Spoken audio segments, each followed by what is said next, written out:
আজি ৰাতিপুৱাই বনালোঁ বিলাহী টক। বিলাহীৰ কম দাম হৈ থাকোঁতে আমি ধুমধাম এতিয়া বিলাহী জুতিবোৰ ল'ব লাগে নহয়নে? ল'ৰা ছোৱালীবিলাকে আকৌ লুচি ঘুগুনিৰ লগত এনেকুৱা ধৰণৰ বস্তুবোৰহে ভাল পায়। মই এয়া যা যোগাৰ কৰি ল'লোঁ সামগ্ৰীবোৰ। তাৰপিছতে এইটো আকৌ খেজুৰৰ পেকেট মই বিৰাট ভাল পাওঁ ব্যৱহাৰ কৰি। কিয় জানেনে? গুটিটো পটকৈ এৰুৱাই দিব পাৰি। এয়া বিলাহী মই আধা কেজি লৈছোঁ। আধা কেজিয়ে অকণমান সৰহকৈ বনাই থ'লে তেতিয়া যিহেতু এয়াৰটাইট কণ্টেইনাৰত ভৰাই থ'লে আমি এমাহ হ'লেও খাব পাৰোঁ ফ্ৰিজত থৈ। তাৰপিছতে বিলাহীখিনি ভালদৰে কাটি ল'লোঁ। এতিয়া আমাক কেৰাহী পাতি মিঠাতেলেই যিহেতু লাগিব, মিঠাতেল মই আন্দাজ অনুসৰি দিছোঁ। তাৰপিছতে পাঁচফোৰণ আৰু শুকান জলকীয়া 3টা দিলোঁ, তেজপাত 2 খিলা দিলোঁ, কালজিৰা অকণমান সৰহকৈ দিছোঁ। এয়া কালজিৰাকণ দিয়াৰ পিছতে এতিয়া বিলাহীখিনি দি দিম। বিলাহীখিনি অকণমান সময় ভাজি থাকিলোঁ। এতিয়া ইয়াতে দি দিম নিমখ। নিমখ আমি প্ৰথমেই দিব লাগে, তেতিয়া পটকৈ গলি যায় বস্তুবোৰ।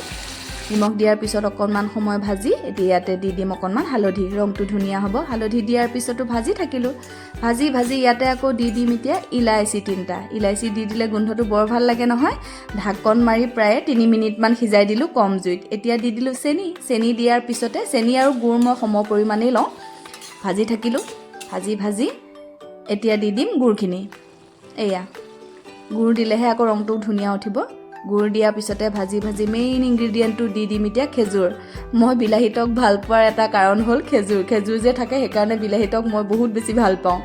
এয়া ভাজি তাৰপিছতে ইয়াতে দি দিম এতিয়া তেতেলী 2 ফুটা। মই এনেধৰণে সংৰক্ষণ কৰি ৰাখোঁ তেতেলী 2 ফুটাও দি দিলোঁ।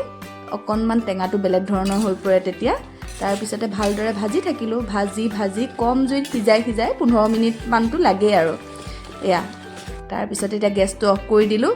আমাৰ বিলাহী টক সাজু আজি লুচিৰ লগত আমি পৰিৱেশন কৰিলোঁ। যদি আপোনালোকে এইটো বছৰত পৰিৱেশন কৰাই নাই, খোৱা নাই, তেতিয়াহ'লে কম দাম থাকোঁতেই বিলাহীবোৰৰ জুতি আমি এতিয়া ল'ব লাগে নহয়নে?